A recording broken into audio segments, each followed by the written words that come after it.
Bana, mambo ni mengi alafu muda ni mchache, na wakati huu tumeweza kuona mama Dangote ameweza kuzidisha upendo kwa dada yetu Zuhura, na hii ni baada ya kuweza kufika hospitali ambako alikoweza kujifungua bibie Zuchu, na wengi wao hawakuweza kuamini kama Zuchu angeweza kujifungua salama na ameweza kupata mtoto wa kiume, na wengi wao wakasema kwamba Mungu aendelee kumpigania na Mungu aendelee kumsimamia katika kila hatua ya maisha ambayo anayoyapitia, kwa sababu kila mtu aliamini kwamba huenda Zuchu asiwe moja kati ya mtu muhimu sana katika maisha ya bwana mkubwa Diamond Platnumz, lakini sote wanasema hakuna lenye mwanzo lisilokuwa na mwisho, hivyo yatupaswa kuweza kuhakikisha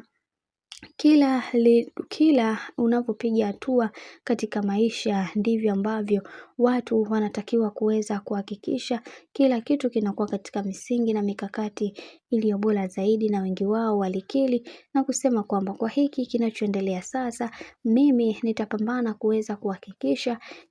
bibie Zuchu anapata haki sahihi na umuhimu katika maisha yake, kwani watu wengi hawaamini kwenye kile ambacho wanachokiamini, bali wanaamini kwenye mambo tofauti na potofu ambayo wamekuwa wakiamini mara zote, ila mimi nitapambana kuweza kuwafanya waendelee kuniamini kadri siku zinavyozidi kwenda, kwa sababu kuna mambo mengi yamekuwa yakitokea katika maisha yangu, hivyo nitapambana kuweza kuhakikisha kila kitu kinakuwa katika mipango iliyo bora, kwani kila mtu anaamini katika kila hatua ya maisha yake ndivyo mambo yanavyozidi kuwa mengi, na wengi wao wakasema kwa hiki kinachoendelea, wacha tuone mwisho wake itakuwaje, kwa sababu kumekuwa na changamoto nyingi zimekuwa zikitokea za hapa na pale kuhusiana na haya yote ambayo yanayoendelea, lakini kwa upande wa mama Dangote, yeye kwa sasa hivi ameweza kuonesha mapenzi ya dhati na kuweza kumfanya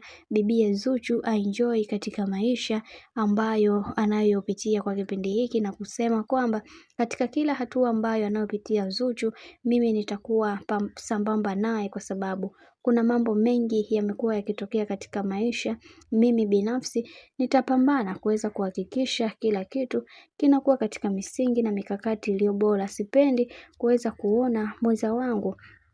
akipatwa na matatizo kama haya alafu mimi nikakaa kimya, kwani watu wengi wamekuwa wakizungumza mambo mengi kuhusiana na mimi na Zuchu. Mimi binafsi sitaki kabisa kuweza kuzungumza haya yote, ila ninaamini Mungu atasimama na kila mmoja wetu, atapambana kuweza kuhakikisha kila kitu kinakwenda kuwa sawa, kwa sababu kuna mambo mengi yameweza kutokea, na wengi wao walitamani kuweza kuhakikisha kila kitu kinakuwa katika misingi na mikakati iliyo bora.